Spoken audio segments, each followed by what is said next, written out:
Episode 2 INS ತ್ರಿಶೂಲ ಮತ್ತು ಅಯ್ಯಾಷಿಯ ಒಪ್ಪಂದ. ನಾವಿಬ್ಬರೂ ನಮ್ಮ ಸಂಪೂರ್ಣ ವೈವಾಹಿಕ ಜೀವನವನ್ನು ಇತರರ ಹಾಸಿಗೆಗಳಲ್ಲಿ ಕಳೆಯುತ್ತಿದ್ದೆವು. ಇದು ಸಾಮಾನ್ಯ ವ್ಯಕ್ತಿಯ ಮಾತಲ್ಲ, ಭಾರತದ ಕೊನೆಯ ವೈಸರಾಯ್ ಲಾರ್ಡ್ ಮೌಂಟ್ ಬ್ಯಾಟನ್ ಅವರ ಹೇಳಿಕೆ. ಇಂದು ಕಾಂಗ್ರೆಸ್ನ ಕಪ್ಪು ಪುಟಗಳು ಸರಣಿಯ 2ನೇ ಎಪಿಸೋಡ್ನಲ್ಲಿ ದೇಶದ ಸೇನೆ ಮತ್ತು ಸಂಪನ್ಮೂಲಗಳನ್ನು ಪಣಕ್ಕಿಟ್ಟ ಆಸಕ್ತಿಯ ಕಥೆಯನ್ನು ನೋಡೋಣ.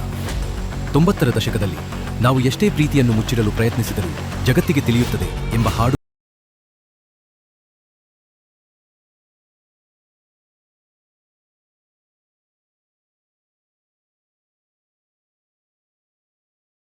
ಲಂಡನ್ ಡೈಲಿ ಮೇಲ್ ಪತ್ರಿಕೆಯು 1922ರ ಆ ರಾಜಕೀಯ ವಿವಾಹ ಕಪ್ಪು ಸತ್ಯವನ್ನು ಬಹಿರಂಗಪಡಿಸಿ ವರದಿ ಪ್ರಕಟಿಸಿತ್ತು.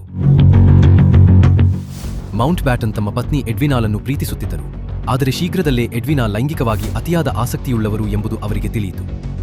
ಎಡ್ವಿನಾ ಜೀವನದಲ್ಲಿ 18ಕ್ಕಿಂತ ಹೆಚ್ಚು ಪುರುಷರು ಬಂದಿದ್ದರು ಎಂಬ ಮಾಹಿತಿ ಇದೆ. ಆದರೆ ಇದರಲ್ಲಿ ಹೆಚ್ಚು ಚರ್ಚೆಗೆ ಗ್ರಾಸವಾದ ಹೆಸರು ಜವಾಹರಲಾಲ್ ನೆಹರು ಅವರದ್ದು. ಅವಮಾನದಿಂದ ತಪ್ಪಿಸಿಕೊಳ್ಳಲು ಮೌಂಟ್ ಬ್ಯಾಟನ್ ಓಪನ್ ಮ್ಯಾರೇಜ್ ಒಪ್ಪಂದಕ್ಕೆ ಮುಂದಾದರು, ಅಂದರೆ ಜಗತ್ತಿನ ಮುಂದೆ ದಂಪತಿಗಳಾಗಿ ಒಟ್ಟಿಗೆ ಇರುವುದು, ಆದರೆ ಮುಚ್ಚಿದ ಬಾಗಿಲಿನ ಹಿಂದೆ ವೈಯಕ್ತಿಕವಾಗಿ ಸ್ವತಂತ್ರರಾಗಿರುವುದು. ಈ ಆಕರ್ಷಣೆಯ ಅಂತ್ಯ ಇನ್ನಷ್ಟು ಅಚ್ಚರಿಯಾಗಿತ್ತು. 1960ರ ಫೆಬ್ರವರಿ 21ರಂದು ಎಡ್ವಿನಾ ನಿಧನರಾದಾಗ ಸಮುದ್ರದಲ್ಲಿ ಅಂತ್ಯಕ್ರಿಯೆ ನಡೆಸಬೇಕೆಂಬುದು ಅವರ ಕೊನೆಯ ಇಚ್ಛೆಯಾಗಿತ್ತು.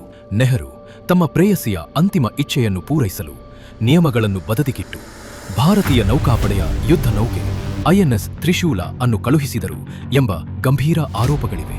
ಒಮ್ಮೆ ಯೋಚಿಸಿ, ದೇಶದ ಗಡಿಗಳನ್ನು ಕಾಯಬೇಕಾದ ಯುದ್ಧ ನೌಕೆಯನ್ನು ಪ್ರಧಾನಮಂತ್ರಿಯೊಬ್ಬರು ತಮ್ಮ ವೈಯಕ್ತಿಕ ಸಂಬಂಧದ ಅಂತ್ಯಕ್ರಿಯೆಗೆ ಬಳಸಿದರು ಎಂಬ ಆರೋಪವಿದು. ರಾಷ್ಟ್ರದ ಗೌರವವನ್ನು ಖಾಸಗಿ ಸಂಬಂಧಕ್ಕಾಗಿ ಬಲಿ ನೀಡಿದಂತೆ.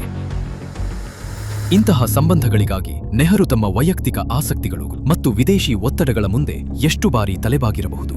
ಅದರ ಬೆಲೆಯನ್ನು ದೇಶ ಇಂದಿಗೂ ತೆರುತ್ತಿದೆ ಎಂಬ ವಾದವಿದೆ.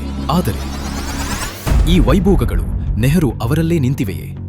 ಈ ಕುಟುಂಬ ರಾಷ್ಟ್ರದ ಹಣವನ್ನು ತಮ್ಮ ಸ್ವಂತ ಆಸ್ತಿಯಂತೆ ಬಳಸಿಕೊಂಡಿದ್ದೇ?